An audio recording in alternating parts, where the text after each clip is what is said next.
नमस्कार दोस्तों, मेरा नाम अश्विनी पाठक और आपका मोहन इंस्टीट्यूट आजमगढ़ में स्वागत है। आज ये तीसरा लेक्चर है गणित का, मैथ्स का, और तीसरे लेक्चर में हम आपको पढ़ाएंगे लघुत्तम समापवर्त और लघुत्तम समापवर्त के बेसिक्स और कुछ सवाल हल करेंगे। उसके बाद फिर अगले लेक्चर में हम इनके जो हमारे महत्तम समापवर्त और लघुत्तम समापवर्त के क्वेश्चंस होंगे, जो कॉमन क्वेश्चंस होंगे, उन्हें सॉल्व करेंगे। तो सबसे पहले हम देखते हैं, पहले हमने कल क्या पढ़ा, महत्तम समापवर्त तक पढ़ा था। महत्तम समापवर्त क्या होता है वो सारी चीज़ें बता दी गई हैं। आप एक बार बेसिक्स देख लीजिए, लेक्चर 2 देख लीजिए, सारी चीज़ें समझ में आ जाएंगी। उसके बाद महत्तम समापवर्त के बाद आता है हमारा लघुत्तम समापवर्त। लघुत्तम समापवर्तक में जैसा कि इसके नाम से ही, इसके नाम को हमने तोड़ के 3 पार्ट में यहाँ पर लिखा है, अपवर्त, समापवर्त और एलसीएम, यानी लघुत्तम समापवर्त। अब लघुत्तम समापवर्त अंग्रेजी में इसको सिंपल सा नाम है एलसीएम, एलसीएम लोग बोलते हैं, और इसको एलसीएम यानी लीस्ट कॉमन मल्टीपल लिखते हैं, लीस्ट कॉमन मल्टीपल, जैसा कि इसके नाम से ही जाहिर है। अब इस लघुत्तम समापवर्त को समझने के लिए समापवर्त होता क्या है ये जानना जरूरी है। समापवर्त, इसमें 2 शब्दों के मेल से समापवर्त बना है। जैसा कि आप हिंदी के स्टूडेंट हैं तो आप जानते होंगे 2 अलग अलग शब्दों को मिलाकर एक शब्द बनता है। तो इसी तरह समापवर्त बना है सम प्लस अपवर्त। तो सबसे पहले हम अपवर्त जानने की कोशिश करते हैं, फिर सम अपवर्त जानेंगे। अपवर्त का मतलब होता है, अगर इंग्लिश में इसको बोले तो इसको बोलते हैं मल्टीपल्स। मल्टीपल्स यानी किसी भी संख्या के गुने, किसी भी संख्या के गुने। जैसे 2 का कितना गुना होता है, 2, 4, 6, 8, 10, 12। 3 के क्या गुना होते हैं, 6, 9, 12, 15, 18। इनफाइनाइट अपवर्त हो सकते हैं किसी भी संख्या के। तो अभी हम जो बात कर रहे हैं यहाँ पर हम पूर्ण संख्याओं को लेकर चलेंगे, क्योंकि अभी हम बेसिक्स में हैं, बाद में भिन्न और दशमलव की बात करेंगे। तो अभी तक हमारे जो प्रश्न में अपवर्त होंगे, तो अपवर्त अगर कोई भी हमारे पास नंबर है या कोई भी संख्या है, मान लीजिए 2 है हमारे पास, तो इसके अपवर्त यानी मल्टीपल्स क्या होंगे, 2, 4, 6, 8, 10 एंड सो ऑन, इनफाइनाइट तक जाएगा। इसी तरह से अगर हमारे पास 3 है, नंबर 3 है, इसके क्या मल्टीपल्स हो सकते हैं, इसके क्या अपवर्त हो सकते हैं, 3, 6, 9, 12, 15 और इनफाइनाइट। अगर हमारे पास कोई नंबर है 4,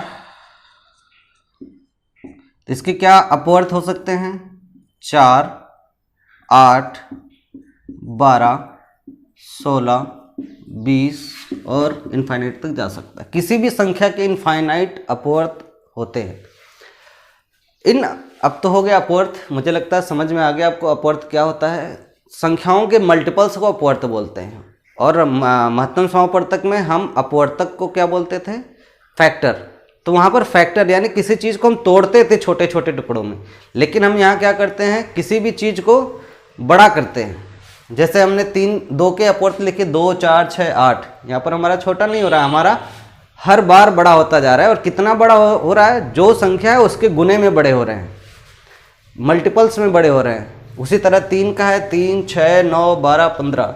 3 और 6 यानी इसका दुगुना है 6, 3 का 3 गुना है 9, 3 का 4 गुना है 12। तो इस तरीके को हम अपवर्त बोलते हैं। अब हमें देखना है समापवर्त।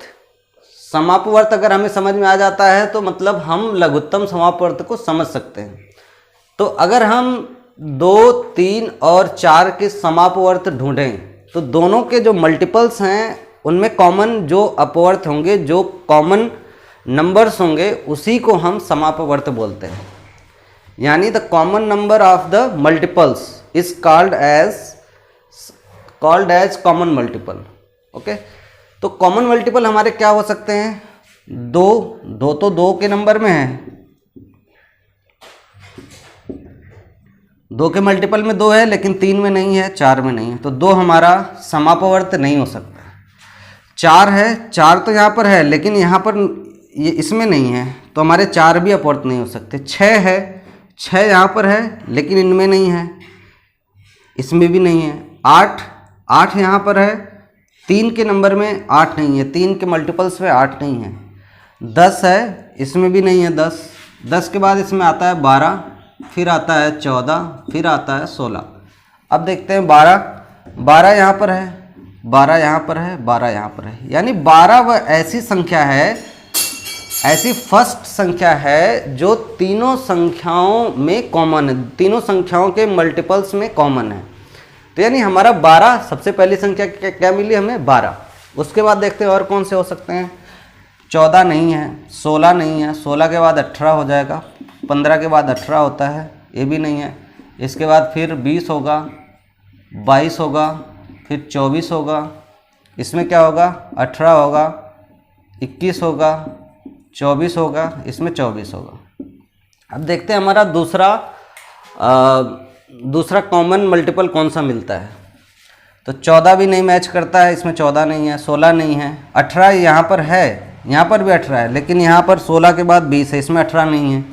यहाँ पर 20 है, इसमें 20 नहीं है। यहाँ पर 22 है, इसमें 22 नहीं है। यहाँ पर 24 है और यहाँ पर भी 24 है, यानी ये हमारा एक समापवर्त हो सकता है। इसमें भी देखते हैं कि नहीं 24 है, 20 के बाद 24 है, तो यानी जो दूसरा हमारा समापवर्त है वो 24 है। अब आपको मुझे लगता है कि समापवर्त का मतलब समझ में आ गया। सबसे पहले अपवर्त यानी मल्टीपल्स, किसी भी संख्या के जो मल्टीपल्स होते हैं उन्हें अपवर्त बोलते हैं या मल्टीपल बोलते हैं। उसके बाद है समापवर्त, यानी अगर ढेर सारी संख्याएं दी हुई हैं तो उसमें जो कॉमन अपवर्त होते हैं, जो कॉमन मल्टीपल्स होते हैं, उसे हम समापवर्त बोलते हैं। अगर इंग्लिश के नाम को, अगर आप इसको भी अलग अलग डिवाइड करके संधि विच्छेद करके समझेंगे तो आप बहुत आसानी से समझ सकते हैं। और इंग्लिश में तो सीधा सीधा लिखा है कि कॉमन मल्टीपल। तो जो भी नंबर ऑफ मल्टीपल्स में से जो भी मल्टीपल कॉमन होंगे सारी संख्याओं के, उसी को हम कॉमन मल्टीपल या समापवर्त बोलेंगे। अब आपको ये दोनों शब्द समझ में आ गए। अब मैं आता हूँ अपने टॉपिक पर जिसका नाम है लघुत्तम समापवर्त। तो लघुत्तम समापवर्त यानी इंग्लिश में बोले तो लीस्ट कॉमन मल्टीपल, यानी जो हमारा सबसे छोटा से छोटा मल्टीपल है, जो हमारा सबसे छोटा से छोटा कॉमन मल्टीपल है, उसी को हम लघुत्तम समापवर्त बोल देंगे। अब जैसे हम अगर इन तीन संख्याओं का एलसीएम पूछें आपसे, तो यहाँ पर हमारे पास 2 कॉमन मल्टीपल आए हैं, एक 12 आया है और एक 24 आया है, लेकिन इनमें छोटा कौन सा है अब नंबर से ही पता चल रहा है। अगर आप कंपेयर भी करेंगे तो 12 छोटा है, 24 बड़ा है। ये आपको छोटा लगेगा और ये आपको बड़ा लगेगा।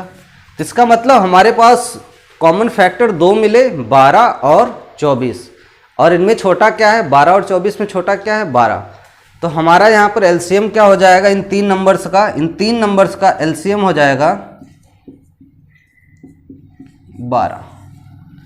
यानी 12 वह ऐसी छोटी से छोटी संख्या है जो इन तीनों संख्याओं से डिवाइड हो जाएगी। 12 से ना कोई छोटी संख्या है जो इन तीन संख्याओं से डिवाइड हो जाए, और 12 के बाद जो बड़े होते हैं वो हमारा लघुत्तम समापवर्त तक नहीं होता है। तो लघुत्तम समापवर्त का डिफिनीशन भी होता है कि दी हुई संख्याओं का वह छोटी से छोटी संख्या जो दी हुई संख्याओं से विभाजित हो जाए, पूरी तरह से विभाजित हो जाए, यानी बिना कोई शेष बचे, उस संख्या को हम लघुत्तम समापवर्त बोलते हैं। उन संख्याओं का लघुत्तम समापवर्त बोलते हैं। एक बार डिफिनीशन फिर से सुनिए। वह छोटी से छोटी संख्या जो दी हुई संख्याओं से पूर्ण रूप से विभाजित हो जाए। समझ रहे हैं? छोटी से छोटी संख्या दी हुई संख्याओं से पूर्ण रूप से विभाजित हो जाए, उस संख्या को हम लघुत्तम समापवर्त कहते हैं। अब मुझे लगता है डिफिनीशन आपको क्लियर है। इस पर हम सवाल हल कर सकते हैं। किस तरीके से लघुत्तम समापवर्त निकालते हैं उसका बेसिक्स मैंने बता दिया, बेसिक्स से होते हैं। अब ये बेसिक्स लंबे होते हैं, यानी अभी तो हमने छोटे छोटे नंबर्स लिए थे 2, 3, 4, तो इसको तो अगर हम यहाँ लिखते भी नहीं तब भी आप बता सकते थे इनका लघुत्तम समापवर्त क्या है। लेकिन अगर हमारे पास बड़ी संख्याएं आएंगी, जो बड़ी संख्याएं आएंगी उनको हम कैसे हल करेंगे? तो अभी तो हमने ये सीखा। क्या है, कभी कभी बड़ी प्रॉब्लम को समझने के लिए, बड़ी चीज़ों को समझने के लिए छोटी छोटी चीज़ें समझनी बहुत ज़रूरी होती है। तो हमारा बेसिक से ये पूरे लघुत्तम समापवर्त का जो मूलभूत जानकारी है वो इसी में है। यानी हमारा लघुत्तम समापवर्त यहीं ख़त्म हो गया। लेकिन अब जब हमारे पास बड़ी समस्याएं आएंगी, यानी अगर हमें पहाड़ खोदना है तो हम चम्मच से पहाड़ नहीं खोद सकते। यानी चम्मच से मिट्टी तो उठा सकते हैं लेकिन हम पहाड़ नहीं खोद सकते। उसके लिए क्या चाहिए, हमें पहाड़ तोड़ने के लिए औजार चाहिए। तो यानी लघुत्तम समापवर्तक के जो पहाड़ जैसे सवाल आते हैं उनके लिए हमारे पास क्या क्या औजार हैं, तो उसके लिए दो विधियां हैं गणित में। एक विधि है गुणनखंड विधि और दूसरी विधि है भाग विधि। ये सेम वैसे ही है जैसे हमने कल महत्तम समापवर्तक में पढ़ा था। अब इन विधियों के बारे में मैं आपको बताता हूँ। ये विधियाँ, इन विधियों से लघुत्तम समापवर्त निकालते कैसे।